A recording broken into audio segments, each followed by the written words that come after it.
Có phải là phụ nữ mà nên phải lo được việc nhà? Buổi chiều thì mình ngồi chờ con tan học ở một góc quán nhỏ. Bên cạnh có hai chị đang ngồi uống cà phê. Một chị trông thì khắc khổ, ánh mắt có gì đó rất là mệt. Kiểu mệt không phải vì thiếu ngủ một đêm mà là mệt của nhiều năm tích lại. Chị còn lại thì khác hẳn, không còn trẻ nữa nhưng gương mặt lại tươi, ánh mắt như biết cười. Kiểu người nhìn thôi cũng thấy nhẹ lòng. Hai chị nói đủ chuyện với nhau, không ồn ào nhưng đủ để mình nghe được vài câu. Và có một câu làm mình khựng lại: gia đình là nơi cho mình vui vẻ hạnh phúc, chứ không phải là nơi để mình phải kiệt quệ vì gồng gánh một mình. Nghe xong mình thấy quen quá, quen đến mức mình tin không chỉ một mà rất nhiều người phụ nữ đã từng đứng ở vị trí đó. Một người cứ âm thầm làm hết việc này đến việc khác, cứ nghe người ta nói cố gắng lên, phụ nữ mà phải lo được việc nhà. Cố gắng nghe thì như động viên nhưng lại giống như một gánh nặng vô hình đặt trên vai người ta đó ạ. Mình chợt nghĩ đã bao lâu rồi không ai hỏi một người phụ nữ rằng có mệt không, hay là nghỉ ngơi một chút đi. Có lẽ trong suy nghĩ của nhiều người, việc nấu ăn, dọn dẹp, chăm sóc gia đình dù có vất vả đến đâu cũng là điều mà phụ nữ nên làm. Nhưng ít ai để ý rằng phần lớn những việc đó không bắt đầu từ trách nhiệm mà người ta làm lại từ tình thương. Mình cũng vậy đó nha. Mình nấu ăn không phải vì ai đó bảo mình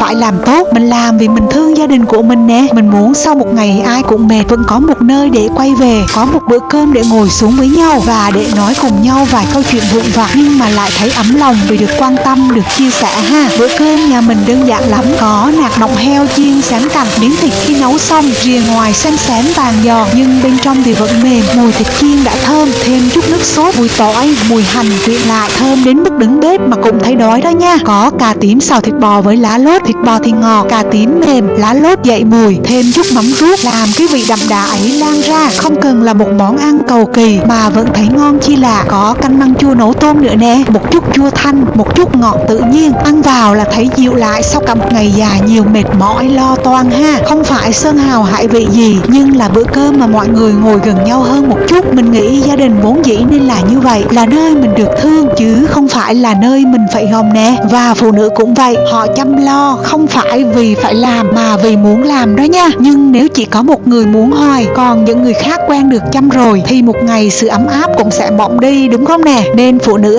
hãy yêu thương gia đình bằng tất cả trái tim nhưng đừng quên yêu chính bản thân mình, đúng không? Đừng để hai chữ cố gắng trở thành chiếc lồng giam cầm năng lượng của chính mình, bởi vì một người phụ nữ hạnh phúc biết giữ lại năng lượng cho riêng mình mới là nguyên liệu quý giá nhất để nuôi dưỡng hạnh phúc của gia đình ha. Gia đình mình cảm thấy thật may mắn khi có được những khoảnh khắc vui vẻ, bình yên, ấm áp này. Mong được chia sẻ những điều bình dị mà tích cực ấy. Nhà Minh Linh xin cảm ơn thật nhiều nè.